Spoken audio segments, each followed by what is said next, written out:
how many, in just the last 2 years, young women and girls wearing an orna, using what is referred to as an easy bike, the automated rickshaws now that are not so much common in Dhaka, but all across the country, very, very common. I believe made in China. But what happens is that if the loose end of your orna, and it's caught round your neck, falls into the motor of, if the driver is behind me facing that way and I'm on the first bench seat, between my seat and the driver's is just a 3-inch gap. If the end of the orna falls into the motor, within seconds you are strangled, you're throttled by the orna. You either die instantaneously or you suffer a spinal injury, a broken neck. We have 45 cases in the last couple of years. My goodness. 2 of those young women were expecting their babies. They paralyzed from the neck down. They produced beautiful, normal babies, but one of them went home with her baby, and her mother and her sister are helping her bring the child up because they have no movement in their arms. But another of the mothers said, "My husband's left me. I have 2 young children at home." She had a beautiful baby boy, and she said to me, "Please find him a home. I cannot look after him." And wonderfully, we have been able to find him, I think, a very wonderful home. But what made me feel so desperately sad, because we're just not winning this battle, we can close that gap by making a wooden strut of a triangular shape that slots into the hole. Then the problem of the orna falling into the motor just doesn't arise. Yes. But in the very recent Eid holiday, just a few weeks ago, they wrote to me from CRP saying on that very Eid day, 3 new cases. A 10-year-old girl, they sent me the picture of the x-ray which shows the neck completely dislocated. Oh, Lord.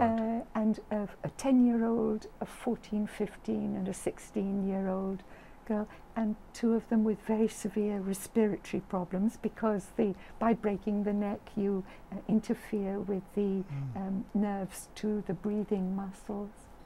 I mean, this is so unfortunate. It is, but it's just that lack of spreading the word quickly and urgently enough. We have been on television programs in Bangladesh, newspaper articles, and one of the little girls from Borishal, a 12-year-old, came and broken neck again, same story. But we discovered the easy bike actually belonged to her father. It was the family's means of an income.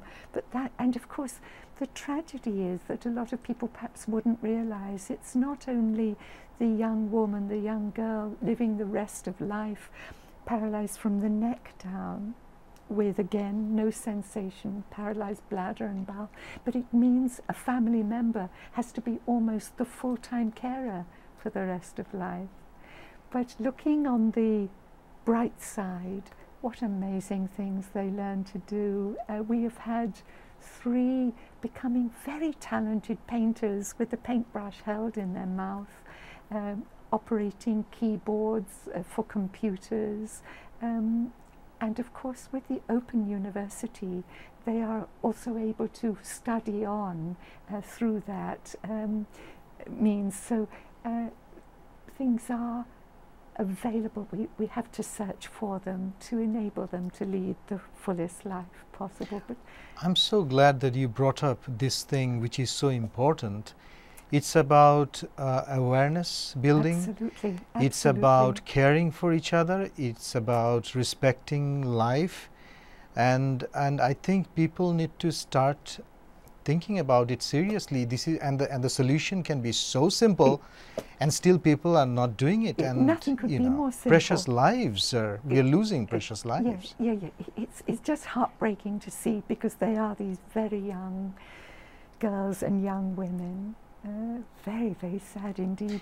You know, this is interesting, because in media we are always talking about politics and power and who is going to win the next election, how we can make it fair, and you know, that kind of stuff. But these are, I think, more important stuff that we need to start talking about. Well, it's a matter of life and death, isn't it? Exactly. And in the same way, caring for spinal injuries is a matter of life and death.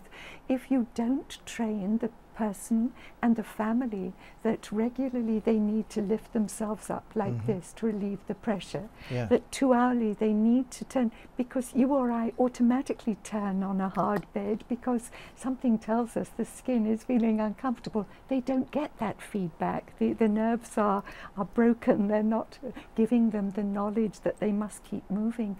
And so they can, and many have done and will do, succumb to pressure sores that are killers. And so again, a matter of life and death. I hope young people in Bangladesh, because there is a big part of the population which is under 30, I hope they're listening, they're watching this interview, and they will come forward and they will do something about it. Because, you know, when you said that on the very day of Eid celebration, a 10-year-old, a 14-year-old, they are, you know, almost losing their lives like this. It's unbelievable. It's nonsensical. It is. It's abstract. Yeah. And of course, because if it belongs to somebody else and somebody else's family, others perhaps don't take it so seriously. But as you say, nothing could be simpler to prevent the accident than the fact that there is just this gap between the seats. But whenever I pass these vehicles in different towns across the country and see the gap sitting there, I mean, we've had repeated meetings, but it needs something much, much more widespread. We've approached a Rotary Club in Dhaka who has a youth summit coming up, and we've said to them, please could this be the first feature in your program, so each of those young people could go back to their home areas and spread the word.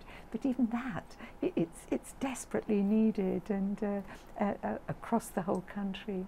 I think it's also about education, about education from parents as well. Certainly. Obviously, you read good books in your childhood, and something inspired you to become what you have become today. So I hope parents will take care of their children. Giving birth is not the only thing that they can do.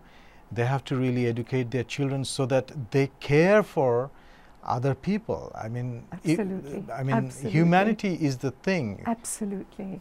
And of course, you see, sometimes perhaps people with a speech impairment, it's very easy for others to not enter into the difficulty that they're having to make themselves understood. You see people laughing in front of them and not being patient enough to try and understand what they're saying. And so you're right, young people, older people too, but of course have such an important role to play with those, because as you said earlier, it could be any of us tomorrow that succumb to an accident. You know what, from my own experience, I can tell you that people tend not to understand other people's pain until it happens to them. Absolutely. You know, yes, or to somebody very close to them. Yes. Yeah, yes. Because I remember when I was playing soccer and I got hurt in my knees, yes. and for a few months I couldn't walk properly, right, and I used to look at other people and wonder how people are walking and I can't. The very simple thing becomes the most hardest thing in you know, so people have to actually put themselves in that place. Absolutely. Yeah.